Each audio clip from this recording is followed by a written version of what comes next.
Vamos y continuaremos la predicación del Evangelio de Lucas. Hemos terminado Lucas capítulo 6, empezamos un capítulo nuevo, lo cual a mí particularmente me llena de emoción cada vez que terminamos un capítulo y avanzamos en otro. Aunque originalmente las escrituras no tienen esa división de capítulos y versículos, pero es una forma de pronto práctica para recordar las historias y ver algún tipo de divisiones que nos ayudan a recordar. Y hoy hay una historia muy particular que yo sé que muchos conocen. Capítulo 7, estaremos en los versículos del 1 al 10. Los animo a ponerse de pie, por favor, para leer la palabra de Dios. Como ustedes recuerdan, Lucas 7.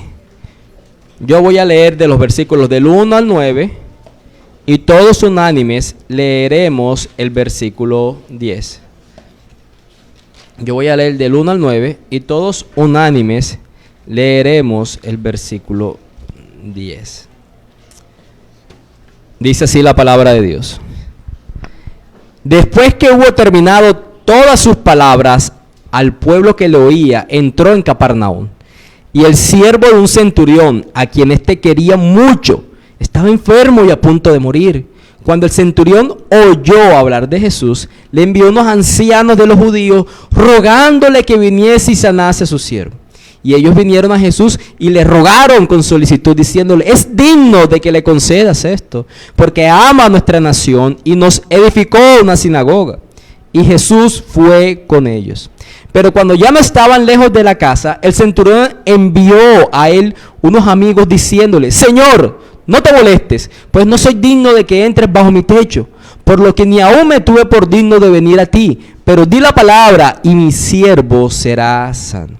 Porque también yo soy hombre puesto bajo autoridad y tengo soldados bajo mis órdenes. Y digo a este: ve y va, y al otro: ven y viene, y a mi siervo: haz esto, y lo hace. Al oír esto, Jesús se maravilló de él y volviéndose dijo a la gente que le seguía: os digo que ni aún en Israel he hallado tanta fe. Todos juntos. Regresar a la casa.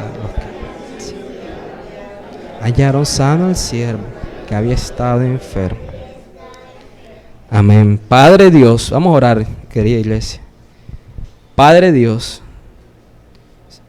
durante esta mañana hemos reconocido tu bondad, tu gracia y tu misericordia para con nosotros. Reconocemos que hemos llegado aquí porque tú nos has dado medios para llegar. Tenemos ropa porque tú nos la has dado, alimento en nuestro estómago, un techo donde protegernos del clima. Como muchas veces quiero recordar a la iglesia, añade otra gracia más en este día, que es poder leer tu palabra, Dios. Ser expuesto a ella es una bendición que no todo el mundo tiene, pero mayor aún es que esa palabra sea aplicada en el corazón, la más grande de todas las bendiciones que tú nos otorgas, cuando aplicas la salvación en nuestros corazones con el poder de tu Espíritu Santo. Padre, leemos esto y vemos una historia interesante, llamativa. Quizás nos fijamos mucho en cómo Jesús dio esta palabra de admiración acerca de este centurión, como tu palabra dice que se maravilló de él. Señor, pero nosotros tenemos esta impresión de una lectura rápida. Necesitamos de todo tu poder para que muestres a Cristo, para que sea evidente nuestra condición, Padre, delante de ti, y para que de esa forma solamente tú seas exaltado y no el hombre. Esta iglesia tiene muchas debilidades, este predicador tiene muchos pecados.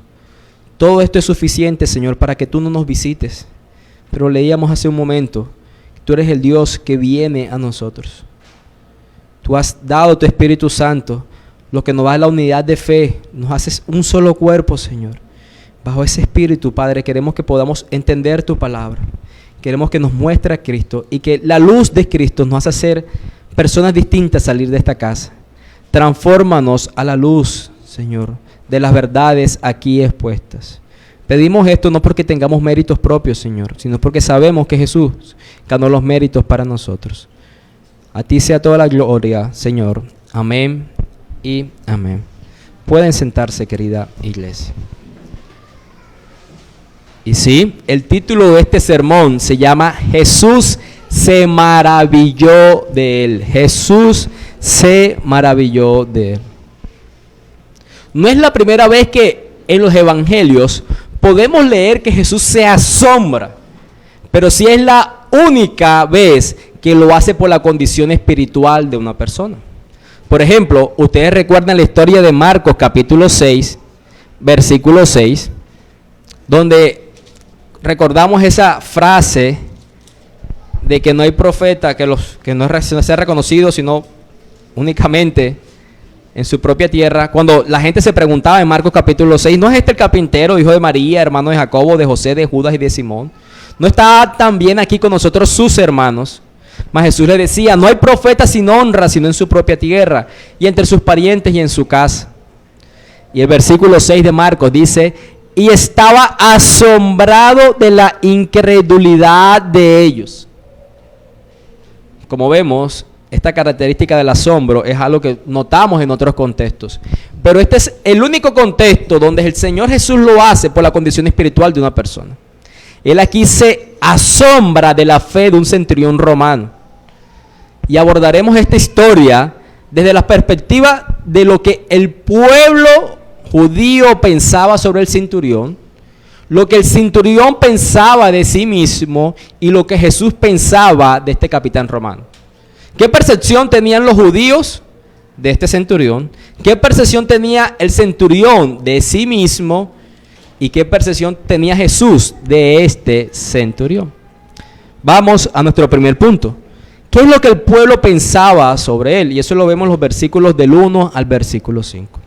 Pero antes de ver lo que exactamente pensaba el pueblo judío sobre el centurión, nuestro primer versículo dice que después que hubo terminado todas sus palabras al pueblo que le oía, entró en Capernaum. Y este primer versículo nos da una introducción a esta historia. O sea, conecta la historia anterior, que es el capítulo anterior, capítulo 6, con una nueva historia en el relato de Lucas. Y palabras como después que, o todas sus palabras al pueblo que le oía, o Capernaum, nos dan tres contextos distintos de esta historia del centurión. Nos da un contexto cronológico. Cuando dice después que, lo que está haciendo es conectar lo que había sucedido anteriormente con este relato inmediatamente. No significa que fue al momento justo, pero sí en un periodo de corto, que después que terminó la predicación, lo que conocemos como el Sermón del Monte, sucedió la historia de este centurión. La segunda conexión que podemos ver aquí con la palabra Capernaum es una conexión geográfica, porque la distancia entre el escenario del Sermón del Monte es cerca a esta ciudad. Incluso tan cerca que se trasladaron a pie. Estaban fuera de la ciudad, Jesús les predicó y se devolvieron a esta ciudad caminando. Y la tercera conexión que podemos notar de esta historia es una conexión teológica. ¿Por qué? Y esto tiene mucha relevancia. Porque esta historia nos va a mostrar de manera ilustrativa el actuar de un pobre de espíritu que se manifiesta en el amor a los enemigos, en practicar la generosidad sin esperar nada a cambio. ¿Recuerdan que ese es el contenido del Sermón del Monte? ¿Cómo te identificas a ti como unas características del creyente, entre esas ser pobres de espíritu? ¿Cómo debes amar a tu prójimo, incluso a tus enemigos, que vimos en el capítulo 6? ¿Cómo debes practicar la generosidad sin esperar nada a cambio? Y aún, ¿cómo culminamos el capítulo 6 con la parábola de los dos cimientos? ¿Cómo la fe es puesta a prueba en muchos escenarios donde puedes experimentar el temor? Entonces, Lucas, inspirado por el Espíritu Santo, o por lo menos así lo percibo yo, incluye esta historia inmediatamente después del Sermón del Monte para que veamos de forma ilustrativa las enseñanzas que pudimos ver o escuchar en el sermón anterior. A partir del versículo 2 se nos narra la historia de ¿quién? Un centurión romano que tiene un siervo a quien él ama y se encuentra enfermo. Este centurión ha escuchado hablar sobre Jesús y sus capacidades y decide mandar a unos ancianos judíos que le pidan a Jesús que sanen a su siervo. Ese es el tema de esta historia. Centurión romano, para que ustedes se acuerden y lo compartan en su casa entre ustedes, que tenía un siervo enfermo, él amaba a este siervo. Este centurión ha escuchado mucho sobre Jesús, sobre las capacidades que tiene para sanar a los enfermos. Él envía a unos ancianos judíos para pedirle que venga y los sane. Ese es el tema de la historia. Pero ¿qué era un centurión? ¿Qué era un centurión? Básicamente, como su nombre lo indica, Era el jefe de una centena de soldados. De ahí la palabra centurión. Era el jefe de una centena de soldados. Este centurión estaba bajo el mando de Herodes Antipas. Aunque en realidad, al igual que un capitán, por ejemplo, de un ejército, un centurión podía no tener exactamente 100 hombres bajo su mando. Podía fluctuar en tener, por decir algo, 10 hombres o quizás un poco más de 100. Y recordemos que históricamente el imperio romano era el imperio dominante de la época del Señor Jesús. Había invadido prácticamente toda la parte oriental del mundo. Ejercía hegemonía total. Ellos invadían, conquistaban las naciones, nombraban gobernadores y establecían su ejército con un doble propósito. ¿Con qué propósito los romanos, luego de invadirlos, dejaban a sus gobernadores y además a un ejército con un doble propósito? Primero, mantener la paz. ¿Y por qué mantenían la paz? Porque así evitaban que la nación conquistada se sublevara. Y segundo, cobrar impuestos. Y para cobrar impuestos tú necesitas tener seguridad armada, porque eso se puede volver un escenario perfecto para que otras personas te hurten. Y aunque en muchos textos de las Escrituras vemos referencias de centuriones y las Escrituras lo hacen ver de forma positiva, es decir, muchos textos, las Escrituras hablan bien de los centuriones. Por ejemplo, en el Calvario, después que Jesús hubo expirado, un centurión exclamó: verdaderamente este era ¿qué? El Hijo de Dios. Y hay otros textos más donde podemos ver a centuriones, incluso a Cornelio en el libro de Hechos. La realidad era, a pesar de que las Escrituras hablaban bien de los centuriones, la realidad histórica era que había una clara animosidad entre los israelitas y los romanos. No se la llevaban bien. Obviamente, usted vino y me invadió a mí en mi nación. Era difícil yo tratarlo a usted con misericordia y bondad. Por supuesto, los romanos subyugaban a los israelitas. Por eso es sumamente atractivo esta historia. Y por eso es sumamente atractivo la opinión del pueblo judío sobre este centurión. Ustedes lo vieron, ¿no? Que cuando, y lo miraremos a mayor profundidad, estos ancianos van en búsqueda de Jesús, hablan bien del centurión. Ahora, ¿qué motivó al centurión a buscar a Jesús? ¿Por qué específicamente quiso buscar a Jesús? Bueno, leemos que este centurión tenía a un siervo enfermo, que estaba enfermo, y dice el versículo 2 que estaba a punto de morir. Esta historia del centurión también es narrada en Mateo capítulo 8, los versículos del 5 al 13, y Mateo añade una condición de parálisis y dolor físico que este siervo estaba enfrentando. Pero lo que impulsó al centurión a buscarle solución a su siervo es el amor que él sentía por su siervo. Ese amor que él sentía por su siervo. Un amor alto, un amor honorable, expresado en buscar la favorabilidad o el cambio de condición física que presentaba en ese momento. Y esto también es sumamente llamativo, frase que me van a escuchar varias veces en el sermón. Esto también es sumamente llamativo porque en la cultura griega la palabra siervo, y en el original es doulos, que es esclavo. Este era un esclavo.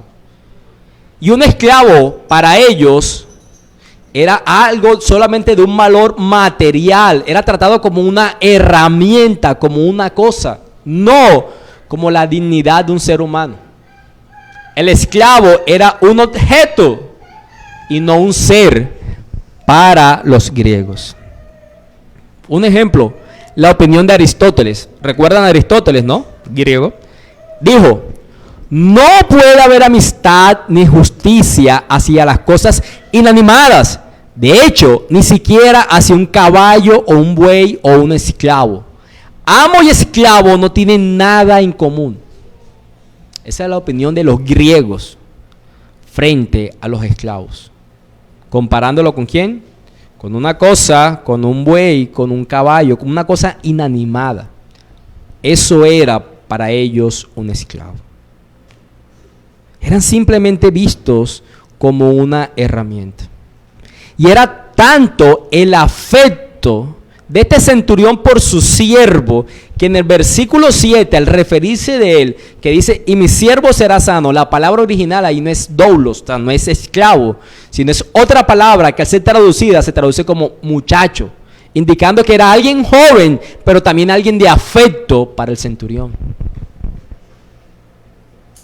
Por eso es sumamente llamativo que este centurión quisiera favorecer a lo que para los demás era una cosa. Usted y yo, si sabemos que hay un hermano en necesidad, procura orar, mirar cómo le puede ayudar, si es poder regalar un medicamento, lo hace. Pero si el parlante se daña, eso puede esperar si de pronto no hay los recursos necesarios, ¿no? No es una vida. Y así eran los esclavos para los griegos.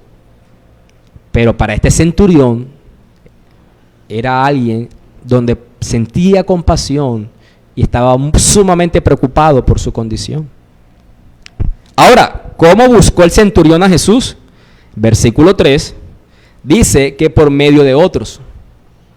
El pasaje paralelo en Mateo dice que el centurión fue. No, Lucas, siempre detallando las historias, dice que la forma en que el centurión se comunicó con Jesús fue por medio de unos intercesores, unos mediadores. Envió a unos ancianos judíos, a alguien que tenían autoridad dentro de su pueblo. Y a partir de aquí empezamos a notar lo que estos ancianos judíos pensaban sobre este soldado romano, sobre este centurión. El versículo 4 dice que ellos delante de Jesús dijeron: es digno que le concedas esto. Es digno que le concedas esto, porque Él ama a nuestra nación y nos edificó una sinagoga. Y entre más avanzamos en la historia, un soldado que es enemigo de los judíos, que le pide ayuda a ellos y estos quieren ayudarlo, que quiere favorecer a un esclavo, conociendo el contexto cultural que les he ido mencionando. Entre más avanzamos, más nos hace como, oye, qué interesante, qué curioso, ¿no? Porque es que los judíos no querían favorecer a los romanos, y menos un soldado. Seamos honestos. Muchos de ustedes y nosotros. Y rogaban: Señor, Señor, hay un centurión romano que él es digno que tú vayas a su casa y le sanes a su siervo. Y él es digno porque ama a nuestra nación y porque nos construyó una sinagoga. Es la única vez en el Nuevo Testamento donde un judío defiende a un soldado romano. ¿Y por qué lo defendió? ¿Qué es lo que el centurión había hecho? Bueno, dicen los ancianos: Él ama a nuestra nación y nos edificó una sinagoga. Animales y que ofrecían sacrificios de estos. Y este centurión los amó, siendo favorables y generosos en extremo con ellos. La traducción literal aquí fue que él fue. Esa animosidad entre romanos y hacia los judíos, ese desprecio de verlos como una raza sucia, lo hemos visto también a lo largo de la historia humana, ¿no? Conocemos lo del Holocausto, el trato de los alemanes en cabeza de Hitler para con los judíos. No es una situación extraña. Y siendo romano, es como si un alemán. Esas historias nos cautivan, ¿no? Los alemanes que favorecieron a los judíos. Hay películas aún hasta de eso. Y aquí es un romano siendo favorable para esta nación, para esta ciudad. Y de forma personal. ¿Qué fue lo que les construyó? ¿Qué era la sinagoga? Bueno, la sinagoga era el lugar donde se reunían los judíos para adorar al único Dios verdadero, para leer e interpretar las escrituras.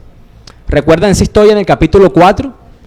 ¿Recuerdan que Jesús fue y predicó en una sinagoga? Enseñó un pasaje que está en el profeta Isaías y cómo lo interpretó y lo aplicó en sí mismo. Es Eso es lo que primariamente sucedía en una sinagoga, un lugar de reunión, de exposición de las Escrituras, interpretación de ellas, donde adoraban a Jehová. Esto quiere decir que este centurión debió tener un interés personal en la exposición del Antiguo Testamento y la adoración del Dios vivo y verdadero. Este centurión se había apartado del politeísmo griego y abrazó al Dios verdadero. Había dejado de creer en todos esos dioses paganos que los romanos creían y creía en el único Dios verdadero, en ese Dios de pacto que favorecía a la nación de Israel. ¿Cómo lo sabemos? ¿Cómo lo sabemos que este centurión romano era un prosélito ahora judío, que había abrazado las verdades de las Escrituras? Eso lo sabemos con nuestro segundo punto, lo que él pensaba de sí mismo. Lo que el centurión pensaba de sí mismo. Podemos mirar eso a partir de los versículos 6 en adelante. Y Jesús fue con ellos. Pero cuando ya estaban lejos de la casa, el centurión envió a él unos amigos diciéndole: Señor, no te molestes, pues no soy digno de que entres bajo mi techo. Además, también vemos después un relato donde él aplica la autoridad que él tiene como una ilustración de la autoridad superior que tiene Cristo, donde no es necesario que esté presente para poder actuar. Este centurión tenía una opinión adecuada de sí y una opinión adecuada del señorío del Señor Jesús. Hubo algo que sucedió en esta historia. Él envía a los ancianos judíos: vayan en busca del Señor Jesús, ruéguele que venga y sana a mi siervo. Pero cuando ellos ya vienen con el Señor Jesús, este hombre cambia de opinión y manda a unos amigos a decirle: detente, por favor, detente. Señor, no es necesario que tú entres a mi casa. No te molestes. Yo no soy digno de que entres bajo mi techo. Por lo que ni aún yo me tuve por digno de venir a ti. ¿Quién nos deja ver eso? Él no envió a los ancianos judíos porque quizás dijo: estos son un medio de influencia. Quizás me ve el uniforme como soldado romano, como centurión, y me va a despreciar. Él no envió a los ancianos judíos como que fuera la influencia positiva de ellos sobre el Señor Jesús. Él envió a estos ancianos judíos porque él se veía a sí mismo como alguien que no podía estar delante de él. Pero cuando estos ancianos vuelven con el Señor, él cambia de parecer, como que no vayas a entrar aquí. Él envía, o sea, no sé si estuvo a una visión donde veía que veía a los ancianos con Jesús acercarse a su casa. No sé si lo alcanzó a ver a los ojos, o si hubo en algún momento donde, meditando en las verdades que en algún momento fue instruido acerca de Cristo, acerca de la autoridad de Dios, acerca del poder del Señor, meditando en eso, reaccionó y dijo: no, ¿cómo es posible que yo, siendo quien soy, reciba a Él, siendo quien es, en mi propia casa? Y ustedes, amigos míos, y pedirle que no entre bajo mi techo. La mejor forma de ver estas palabras de este centurión romano es en forma de contraste. Los ancianos judíos dijeron: Él es digno, Él ha hecho méritos. El centurión dijo: no soy digno, no entres. La falsa religión cree que consigue los méritos necesarios para merecer y recibir la dádiva de Dios. Mientras cuando el Espíritu Santo actúa en el corazón, revela nuestra pobreza de espíritu y somos conscientes de nuestra indignidad delante del Dios Santo. Juan el Bautista, Mateo capítulo 3, versículo 11. Viene otro cuyo calzado yo no soy digno de llevar. Pedro, Lucas capítulo 5, versículo 8, lo vimos unos meses atrás, después de la pesca milagrosa. Apártate de mí, Señor, porque soy hombre pecador. Pablo, 1 Corintios capítulo 15, versículo 9. Yo soy el más pequeño de los apóstoles, que no soy digno de ser llamado apóstol porque perseguía a la iglesia de Dios. El publicano, Lucas capítulo 18, versículo 13, estando lejos, no quería ni aún alzar los ojos al cielo. Decía: Dios, sé propicio a mí, que soy pecador. ¿Ven? ¿Ven por qué les decía que este centurión romano había tenido una comprensión del único Dios verdadero? ¿Qué fue lo que lo impulsó a construir esa sinagoga donde las escrituras se enseñaban? El Espíritu Santo había obrado en este corazón de esta persona. Además, también comprendemos cómo era posible que él amara a quien su nación no amaba. ¿Quién era quién? El esclavo. Esa clase de amor no es un amor natural. Aprendíamos en el Sermón del Monte, en Lucas capítulo 6, el mundo ama, pero ¿a quién ama? Al que le hace el bien, a quien le favorece. El amor del creyente es un amor distinto.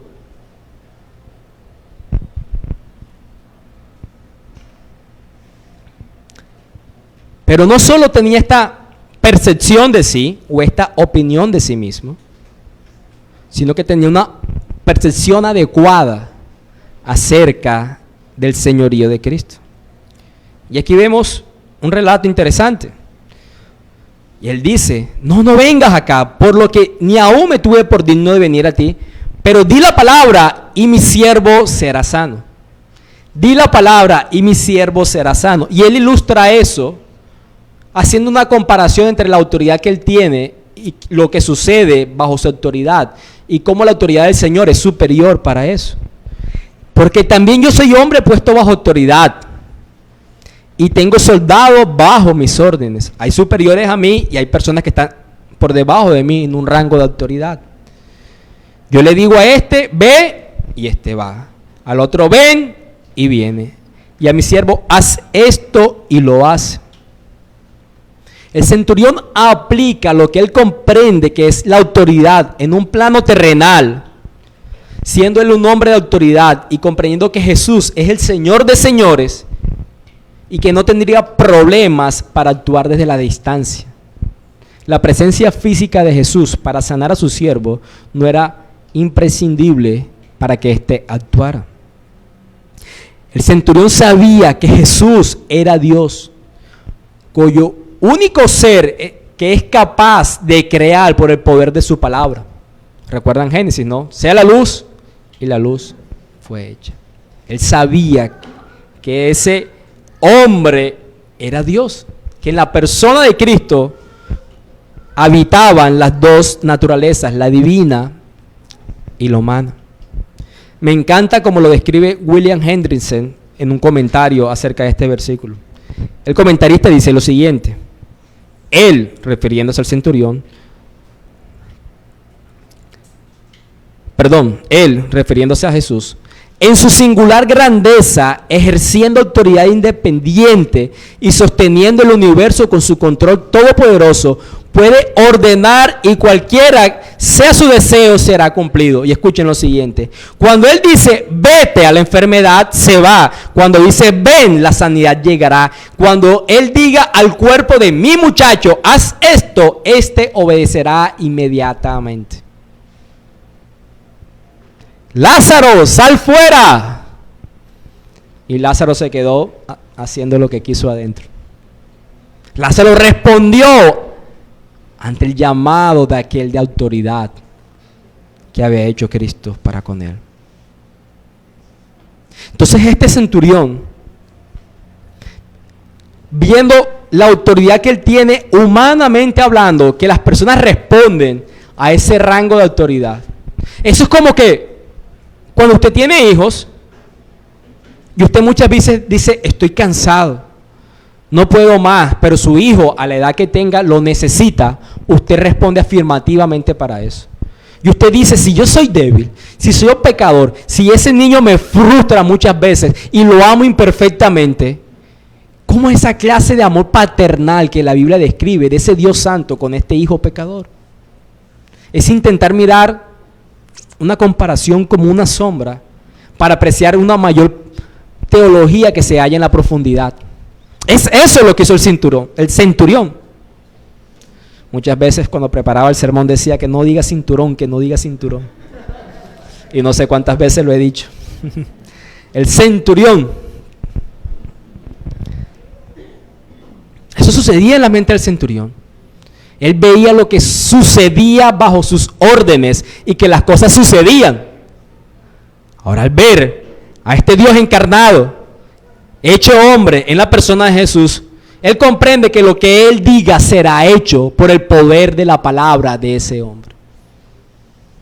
Yo sé cuál es mi condición de indignidad, pero yo sé cuál es tu capacidad.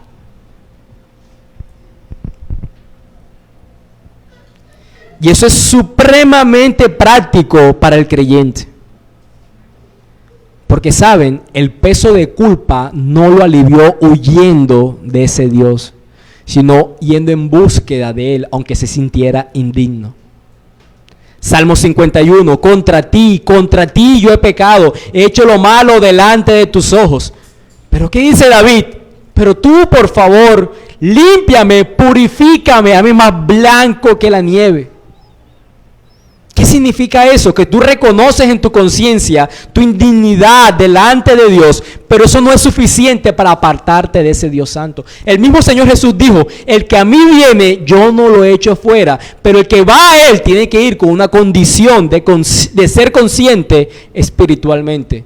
No se presenta con la vanagloria.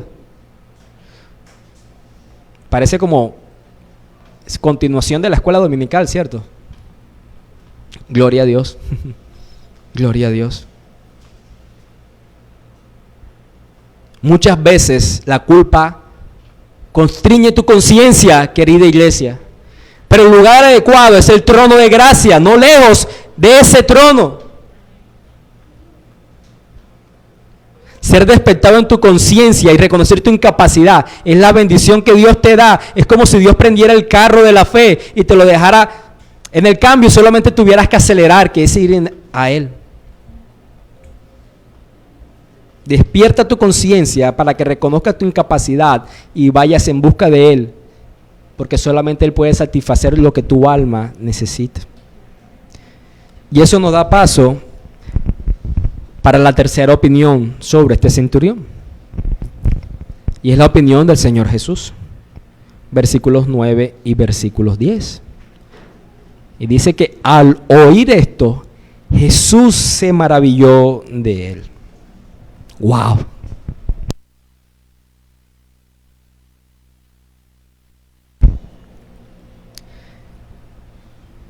Pero la respuesta de Jesús sobre este centurión fue en forma de acusación en contra de los israelitas que estaban en medio de él. Porque dice el texto que se volvió hacia la gente que le seguía, los israelitas, y les digo, os digo que ni aún en Israel he hallado tanta fe como la de este hombre. Es una acusación, es un reconocimiento de la fe de este hombre, pero en forma de acusación contra la incredulidad de su propia nación. Ustedes recuerdan Juan capítulo 1, ¿no? A los suyos vino, pero los suyos no lo recibieron. Ellos estaban tan inmersos en su justicia propia que rechazaban al Hijo de Dios como único mediador entre Dios y ellos. Y era una situación triste, grave para ellos. No había un modelo que el Señor Jesús pudiera usar entre ellos como nación. Tuvo que ser otro. Y entre todas las cosas inimaginables que el Señor Jesús pudiera utilizar como modelo de fe, utilizó a un gentil, a un romano, a un soldado. Eso es triste para esa nación. Como dice Pablo, tienen las promesas, tienen la adopción, tienen los pactos, tienen las escrituras, tienen todo, pero permanecen en una justicia que no salva.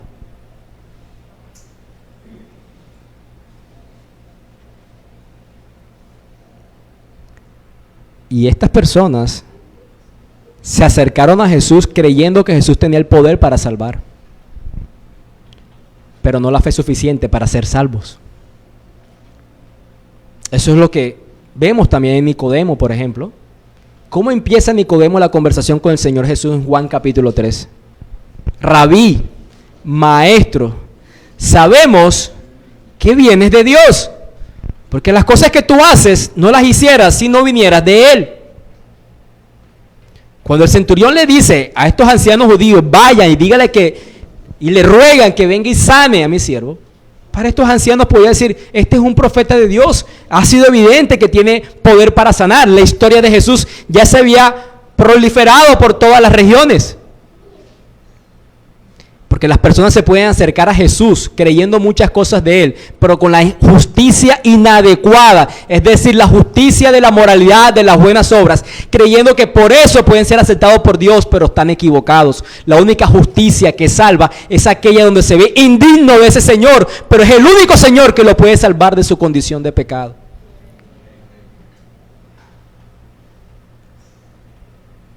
Jesús describe la fe de este centurión en títulos de una fe tan grande. Nunca he hallado tanta fe. No una fe pequeña, una fe grande. Una fe que es notoria, que es evidente. Una fe que soportó las pruebas, que confía en la dificultad, que mira su indignidad, que ama a sus enemigos y los beneficia, que trata a su prójimo como a sí mismo, que reconoce el señorío de Cristo. Esa es la fe a la que Jesús dice, es una fe tan grande que ni en los israelitas la he podido percibir. No se trata únicamente de la fe del centurión al creer que Jesús tenía la capacidad para sanarlo a la distancia. Se trata de una fe que reconoce su indignidad, que ama al prójimo a tal punto de favorecerlo como a sí mismo, que lo cuida. ¿Acaso si usted no se enferma, usted no cuidaría de sí? Debe ser evidente que usted ama a su prójimo como cuida de sí mismo. La Biblia presupone que usted y yo nos amamos mucho y nos cuidamos mucho. Por eso dice, cuídelo como usted se cuida, porque sabemos que usted se ama mucho. No es únicamente la descripción de creer en el poder de Jesús, sino ser conscientes de nuestra indignidad delante de Él.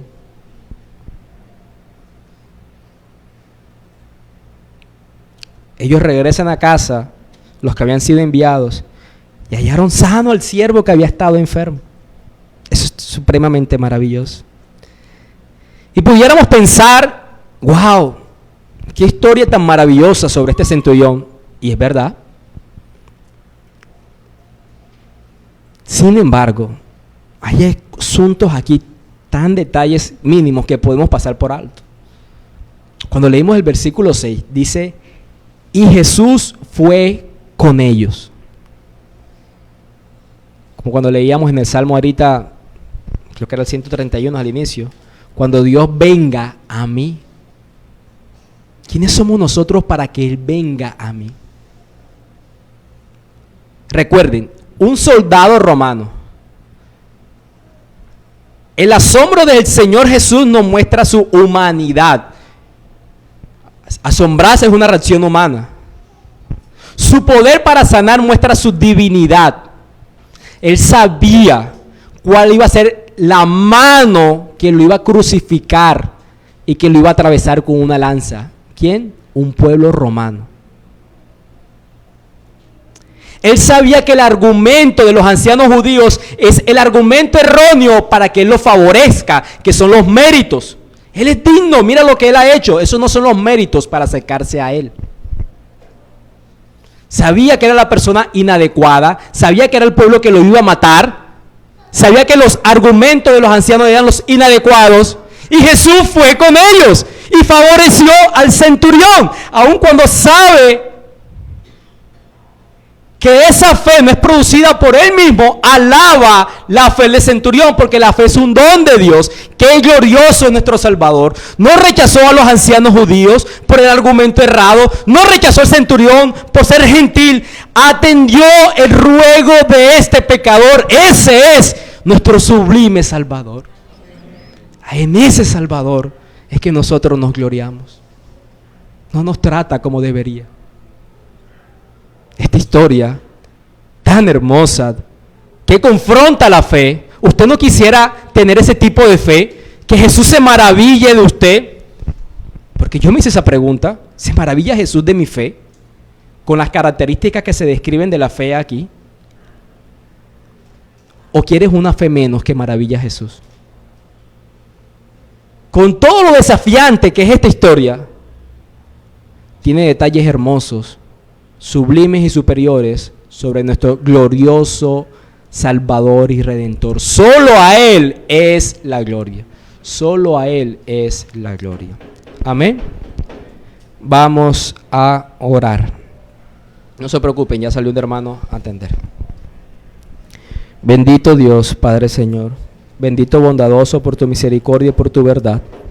Bendito porque nos das la oportunidad de poder recibir esta enseñanza, de poder compartir, Señor, lo que tu palabra dice.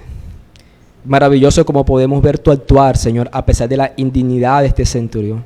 Es maravilloso como podemos, Señor, tener esperanza cuando el mundo puede rechazarnos.